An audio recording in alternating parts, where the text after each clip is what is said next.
ममता बॅनर्जी यांनी राजीनामा देण्यास नकार दिला। मुख्यमंत्री पदाचा राजीनामा न दिल्यास घटनात्मक पेच निर्माण होऊ शकतो का, हा प्रश्न उपस्थित होतोय।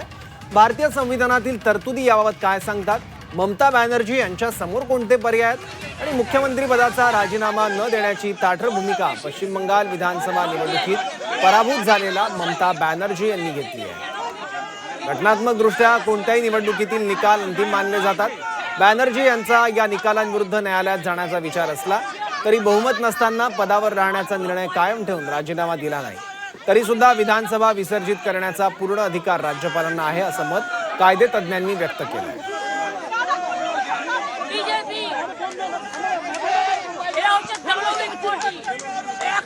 भारतीय राज्यघटनेत या संदर्भात काय तरतुदी आहेत पाहूया। राज्यघटनेतील कलम 164 राज्याच्या मंत्रिमंडळ स्थापना आणि त्यातील राज्यपालांच्या अधिकारांशी संबंधित प्रत्येक निवडणुकीनंतर राज्यपाल विधानसभेतील पक्षांच्या आमदारांची संख्या तपासतात। बहुमत असलेल्या पक्षाला सरकार स्थापन करण्यासाठी आमंत्रण आणि त्यानंतर शपथविधी। एखादा मंत्री सभागृहाचा सदस्य नसेल तर त्याला 6 महिन्यांच्या आत त्या सभागृहाचं सदस्यत्व मिळवणं आवश्यक आहे। 6 महिन्यात सदस्यत्व मिळालं नाही तर तो मंत्री किंवा मुख्यमंत्री आपल्या पदावर राहू शकत नाही। मुख्यमंत्री राजीनामा देत नसतील तर राज्यपाल मंत्रिमंडळ बरखास्त करू शकतात। मुख्यमंत्र्यांचे आदेश पाळू नका असं राज्यपाल सांगू शकतात। घटनात्मक पेच निर्माण झाल्यास राज्यपाल राष्ट्रपती राजवटीची शिफारसही करू शकतात।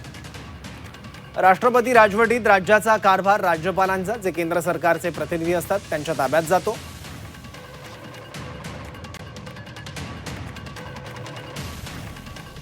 राज्यपाल 2 पर्याय देऊ शकतात। पहिला पर्याय ममता बॅनर्जींनी राजीनामा देणं, दुसरा पर्याय विधानसभेत ममता बॅनर्जींनी बहुमत सिद्ध करणं।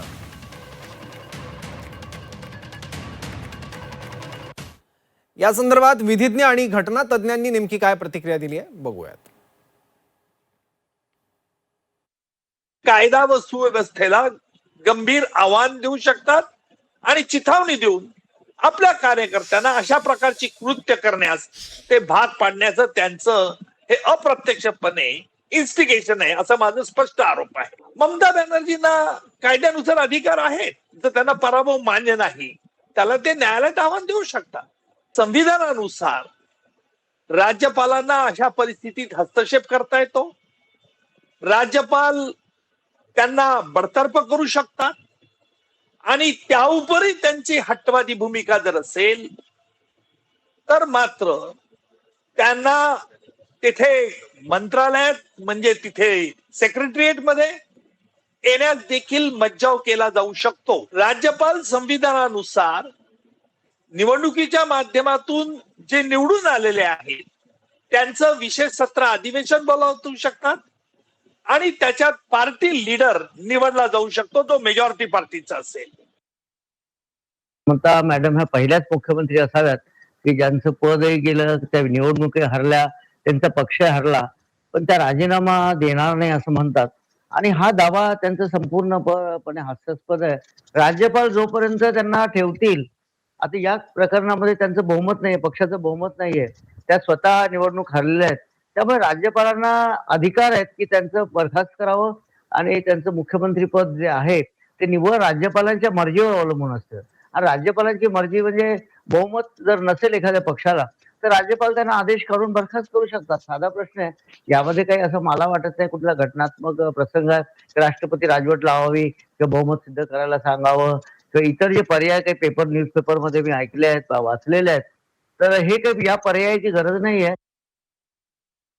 आजच्या पुरतं आहे, उद्याला प्रश्न येतच नाही। उद्याला घटनेप्रमाणे त्या विसर्जितच होता येते। ऑटोमॅटिक डिसोल्युशन असतं विधानसभेचं 7 तारखेला।